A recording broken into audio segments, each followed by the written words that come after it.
जय श्री कृष्णा प्रिय दर्शकों, भाई और बहनों, अस्ट्रो चर्चा में आपका स्वागत है। मेरा आपको सादर नमस्कार। इस वीडियो में हम चर्चा करेंगे जो मिथुन लग्न के व्यक्ति अर्थात जन्मे एसेंडेंट है उनका अप्रैल माह कैसा गुजरेगा, एक संक्षिप्त पर चर्चा करेंगे। यदि आप मिथुन लग्न के व्यक्ति हैं तो वीडियो आपके लिए है। ये प्रथम भाव, इसमें 3 नंबर लिखा हुआ, अर्थात यह मिथुन लग्न की कुंडली को इंडिकेट करता है। 1 अप्रैल को जो गोचरीय परिस्थितियां है वो आपकी कुंडली पे दिखाया हुआ है। जो इस माह में महत्वपूर्ण गोचरीय परिवर्तन है उसको डिस्प्ले किया हुआ है। धीमे चलने वाले ग्रह बृहस्पति देवता, शनि देवता, केतु देवता, राहु देवता, ये यथावत स्थिति बनाए हुए हैं। और जो तेजी से चलने वाले ग्रह हैं, सूर्य देवता, मंगल देवता, बुध देवता, शुक्र देवता और चंद्रमा देवता, इनके हेल्प से हम गोचर का प्रेडिक्शन करते हैं। चंद्र देवता को हम मासिक फल में इंक्लूड नहीं करते, क्योंकि वहां पे हर 2.25 दिन में चंद्रमा का गोचर राशि बदलता है, राशि परिवर्तन करता है, इसलिए मासिक फल में उसके रिजल्ट को इंक्लूड नहीं किया जाता है। अब चंद्र देवता कन्या राशि से अपना गोचर प्रारंभ कर रहे हैं। 1 तारीख को यहां से गोचर स्टार्ट हो रहा है उनका। जो शुक्र देवता है वो इस समय 11वें भाव पे गोचर कर रहे हैं और 19 तारीख को 12वें भाव पे जाएंगे, वहां गोचर करेंगे। तो शुक्र देवता जब तक 11वें भाव पे गोचर कर रहे हैं तो लाभ की दृष्टि से इनका फल बहुत अच्छा आएगा। इच्छा पूर्ति की दृष्टि से, अच्छी इनकम की दृष्टि से शुक्र देवता आपको सहयोग करेंगे, क्योंकि पंचम भाव के स्वामी हैं और 12वें भाव के स्वामी हैं। तो यहां पे जो एक्सपोर्ट इंपोर्ट के धंधे में है या बाहर से संबंध बना के चलते हैं, आर्थिक उनका इन्वेस्टमेंट होता है या उनके आउटलेट्स हैं बाहर या देश के भीतर ही सुदूर प्रदेशों में है, तो उन सबको शुक्र देवता अच्छा लाभ देंगे। इन्वेस्टमेंट के थ्रू वो अपने काम धंधे पे इन्वेस्ट भी कर सकते हैं, तो इन्वेस्टमेंट के थ्रू उनको रिटर्न मिलेगा। और शुक्र देवता यहां गोचर करते हुए अपने ही घर को देख रहे हैं, तो ये एक अच्छी स्थिति है। जो कला के क्षेत्र से जुड़े हुए हैं, डांसिंग से, म्यूजिक से, पेंटिंग से, आर्टिजनशिप से, फैशन इंडस्ट्री से, मॉडलिंग से, टीवी इंडस्ट्री से, फिल्म इंडस्ट्री से, फन एंड एंटरटेनमेंट से, स्पोर्ट्स पर्सन है, उन सब के लिए शनि देवता नए अवसर लेके आएंगे, जिससे उनको अच्छे इनकम की प्राप्ति होगी, अपॉर्चुनिटीज आएगी। बड़े भाई से कुछ सहयोग मिल सकता है, नजदीकी फ्रेंड से कुछ सहयोग मिल सकता है, जो लार्ज नेटवर्किंग संस्थान है उससे कुछ मदद मिल सकती है। तो शुक्र देवता आपके लिए लाभदायक है यहां गोचर करते हुए। और जब 12वें भाव पे चले जाएंगे 19 तारीख को और वहीं गोचर करेंगे, तो स्वराशि में गोचर करेंगे, ये उनकी अच्छी स्थिति होगी। और इन्वेस्टमेंट के थ्रू, बाहर से कनेक्शन के थ्रू, और यदि आप 12वें भाव से संबंधित प्रोफेशन से जुड़े हुए हैं, जैसे हॉस्पिटल मैनेजमेंट से जुड़े हो, हॉस्पिटल से किसी प्रकार से जुड़े हुए हैं, आपका बिजनेस है, यहाँ नौकरी करते हैं, तो कोई नए अवसर की प्राप्ति हो सकती है।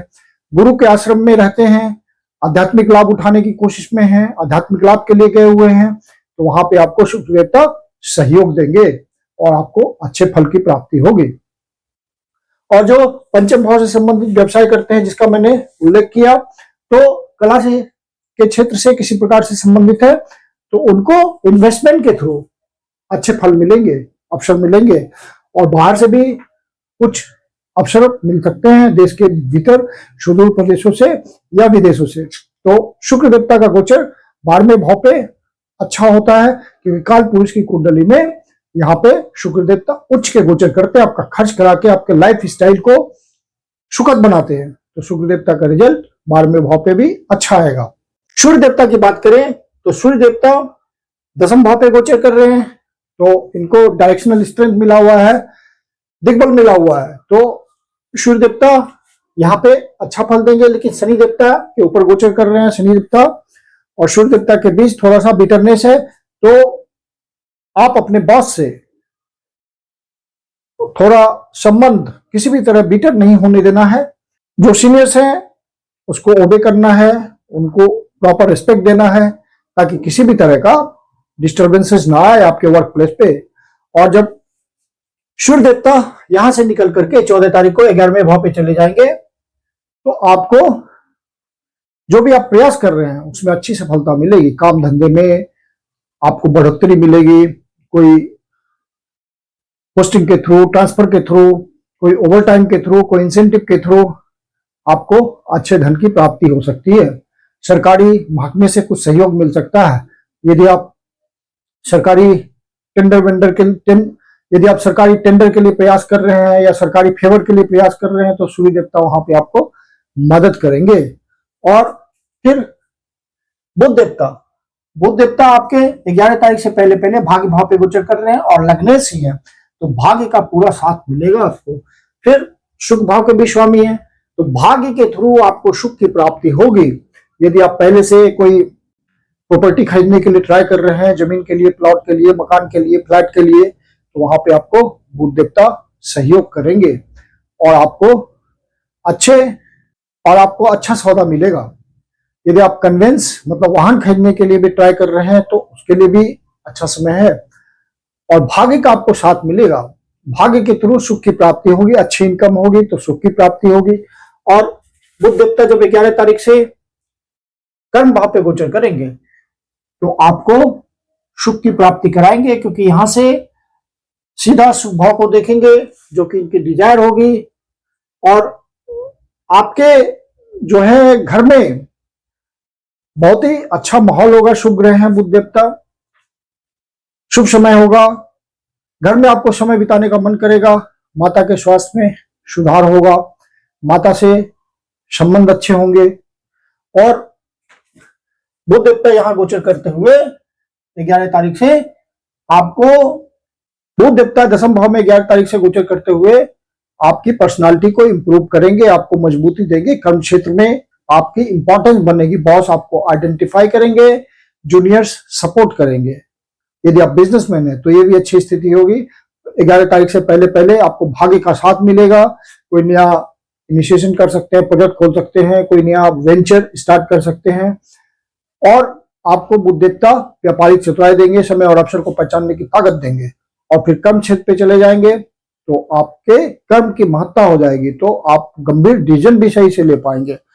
और फिर मंगल देवता जो कि आपके लाभ भाव के स्वामी हैं और छठे भाव के स्वामी हैं, 2 तारीख से कर्म भाव पे आ जाएंगे। तो कर्म भाव पे आपको बढ़िया रिजल्ट मिलेगा, क्योंकि मंगल देवता 10वें भाव पे गोचर करते हुए काल पुरुष की कुंडली में उच्च के हो जाते हैं और यहाँ पे इनको डायरेक्शनल स्थिति दिग्बल प्राप्त होता है।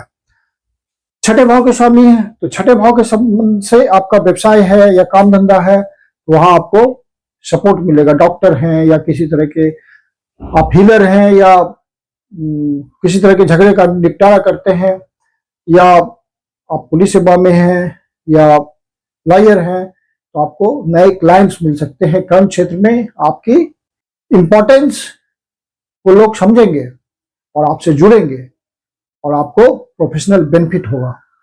और चूंकि लाभ भाव के स्वामी हैं और कर्म क्षेत्र से संबंध बन रहा है उनका, वहीं वो विराजमान है, तो आपको कर्म क्षेत्र से अच्छे लाभ की प्राप्ति होगी। नजदीकी मित्र हैं या छोटे भाई हैं, उन सबसे आपको बढ़िया लाभ की प्राप्ति हो सकती है। तो कुल मिला के इस महीने का गोचर आपके लिए बढ़िया जा रहा है। बृहस्पति देवता ऑलरेडी लग्न पे गोचर कर रहे हैं और शनि देवता कर्म भाव में आपको मजबूती दे रहे हैं, इंफ्रास्ट्रक्चर बना रहे हैं।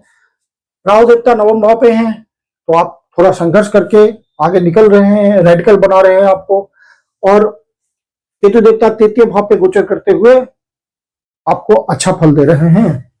जो भी तीसरे भाव से संबंधित काम धंधे से जुड़े हुए हैं उनको केतु देवता की सहायता मिल रही है। यदि आप राहु देवता या केतु देवता के कारण परेशानी झेल रहे हैं, उनकी महादशा अंतरदशा चल रही है, आपके ओरिजिनल नेटल चार्ट में उनकी स्थिति ठीक नहीं है, तो आप किसी योगी ज्योतिषी से दिखा करके पर्सनल कंसल्टेशन ले। पर्सनल कंसल्टेशन ज्यादा काम करते हैं। जनरल उपाय यह होता है केतु देवता के लिए कि काले कुत्ते को खाना खिलाएं, और राहु देवता के लिए यह उपाय होता है कि आप किचन में बैठकर खाना खाएं या बर्ड्स को, पक्षियों को सतनाजा खिलाएं। अब चंद्र देवता छठे भाव, आठवें भाव, 12वें भाव पे जब गोचर करेंगे तो उन दिनों का आपको ध्यान रखना होता है। चंद्र देवता छठे भाव पे वृश्चिक राशि में गोचर करेंगे। चंद्र देवता छठे भाव पे गोचर करेंगे 6 और 7 तारीख को। इन दिनों आप अनावश्यक किसी से बात विवाद में ना उलझें, कोर्ट कचहरी के मामले से बचें, और यदि सीनियर सिटीजन है तो अपने स्वास्थ्य का ध्यान रखें। और 8वें भाव में चंद्र देवता गोचर करेंगे मकर राशि में 10, 11 और 12 तारीख को। इन दिनों कोई निगेटिव न्यूज मिले, मन परेशान हो, कुछ निगेटिव टेंडेंसी दिखे तो शिव जी के मंदिर में जाकर के शिवलिंग का दूध से, जल से अभिषेक करें, ओम नमः शिवाय का जाप करें, शिव जी आपकी पीड़ा हर लेंगे। विष्णु सहस्त्रनाम का जाप पाठ करें।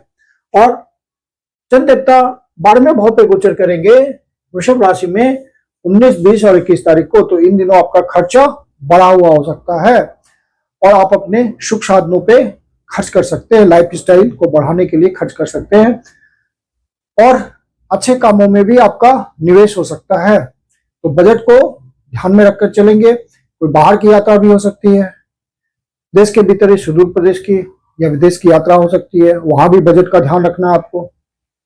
मैं कुंदन शर्मा आप लोग का हार्दिक स्वागत करता हूं।